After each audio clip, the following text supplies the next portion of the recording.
In 1992, Pepsi made a promise to the people of the Philippines. They promised that a single bottle cap could turn a poor family into millionaires. It was supposed to be the marketing stunt of the century. Instead, it became a massacre. Riots in the streets, grenades thrown at trucks, and a corporation held hostage by its own mistake. Welcome to the Empire Archives. In 1992, the Philippines was a country holding its breath. The dictator Ferdinand Marcos had fallen just a few years earlier. The economy was trying to rebuild, but for the average person on the street, life was still incredibly hard. The average daily wage was barely enough to buy rice. Electricity blackouts were common. People were desperate for a way out. They were desperate for a miracle. And then, a corporation from America arrived with a promise. Pepsi-Cola announced a promotion that seemed too good to be true. They called it Number Fever. The pitch was seductive in its simplicity. Look under the cap, find a 3-digit number, and if that number matches the nightly draw, you could win 1 million pesos. To a Wall Street banker, 1 million pesos was about $40,000. Not a huge sum, but to a struggling family in Manila, it was 20 years of salary. It was a house. It was education. It was freedom. Pepsi thought they were just selling soda. They didn't realize they were selling hope. And when you break a promise to an entire nation, the reaction isn't disappointment. It's war. To understand the disaster, you have to understand the war. In the early 90s, the Cola Wars were raging across the globe. In America, it was a fair fight. But in the Philippines, it was a slaughter. Coca-Cola was the undisputed king. They controlled 75% of the market. Pepsi was a distant second, fighting for just 17%. The executives in New York were tired of losing. They wanted to break Coca-Cola's iron grip on Southeast Asia, so they authorized a massive, aggressive marketing budget. They needed a campaign that wouldn't just increase sales, they needed something that would change the culture.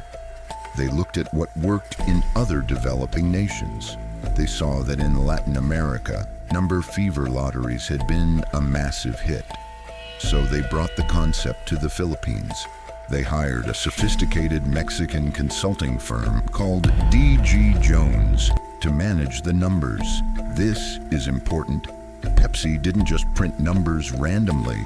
It was a complex mathematical operation. D.G. Jones created a key list.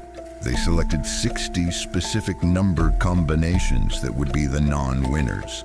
And then they selected the winners. It was supposed to be foolproof, a perfect algorithm designed to create excitement without bankrupting the company. When the campaign launched, it worked better than anyone dared to dream. Pepsi's market share didn't just grow, it exploded. They jumped from 17% to 25% in a matter of weeks. Coca-Cola executives watched in horror as their loyal customers switched sides just for a chance to peek under a blue cap. The fever was real. People weren't just buying soda to drink, they were hoarding it. Maids stole caps from their employers. Children dug through trash cans. Families had sacks, literally sacks, of bottle caps hidden under their beds, waiting for their number to be called. But in the rush to meet this insane demand, a mistake was made.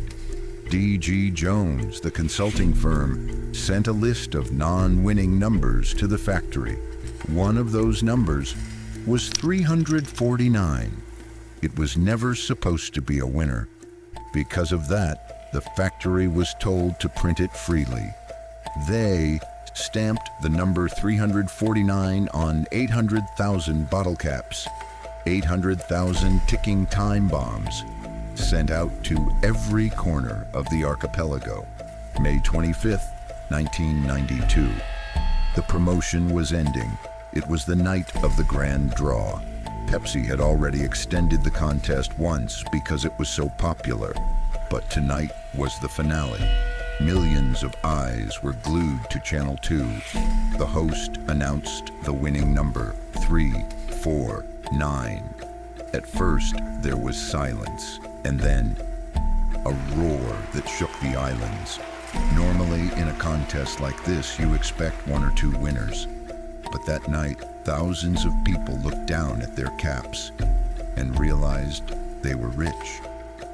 Imagine the emotion. A father who couldn't afford medicine for his child, suddenly holding 1,000,000 pesos. A student who was about to drop out, suddenly seeing a future. But inside the Pepsi headquarters, the celebration turned to ice-cold terror. The executives checked their lists.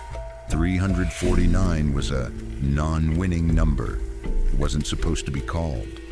And then the phone calls started coming in from the factories. "Sir, we printed a lot of those." They did the math. If they honored the promise, they owed the Filipino people $32 billion. It was more than the GDP of some small countries. It would bankrupt PepsiCo globally. The next morning, the winners arrived. They came in their Sunday best clothes. They brought their families. They lined up outside the bottling plants, expecting a check and a handshake. Instead, they saw razor wire. Pepsi went into panic mode. They tried to change the winning number in the newspapers. They claimed it was a mistake, but you cannot put the genie back in the bottle. The crowd wasn't leaving. At 3 a.m., the executives made a desperate decision. They offered a goodwill settlement. Anyone with a 349 cap could exchange it for 500 pesos, $18. They tried to buy a $1 million dream for the price of a nice lunch. For some, $18 was better than nothing. Nearly 500,000 people took the cash. It cost Pepsi $10 million in 2 days. But for the others, it was an insult. It was a slap in the face, and that insult created the alliance.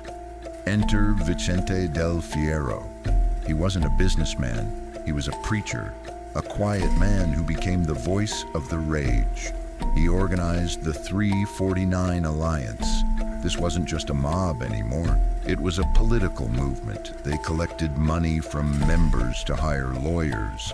They organized marches. They held rallies where they burned Pepsi effigies. The rhetoric turned violent. The Alliance labeled Pepsi a plague and a foreign invader. And then the attacks started. Delivery trucks were stoned. Warehouses were torched. Pepsi executives had to be smuggled out of the country. The ones who stayed wore bulletproof vests to work. But the chaos couldn't be contained. In Davao City, a grenade thrown at a parked Pepsi truck bounced off the metal hull. It landed in a crowded street. A schoolteacher and a 5-year-old child were killed instantly. The marketing campaign of the century now had a body count. The war didn't end quickly. It dragged on for 14 years. Vicente del Fierro and his alliance filed thousands of lawsuits. But Pepsi had something the protesters didn't: infinite money for lawyers. They delayed. They appealed. They exhausted the opposition. Finally, in 2006, the Philippine Supreme Court ruled. They stated that Pepsi had not acted with malicious intent.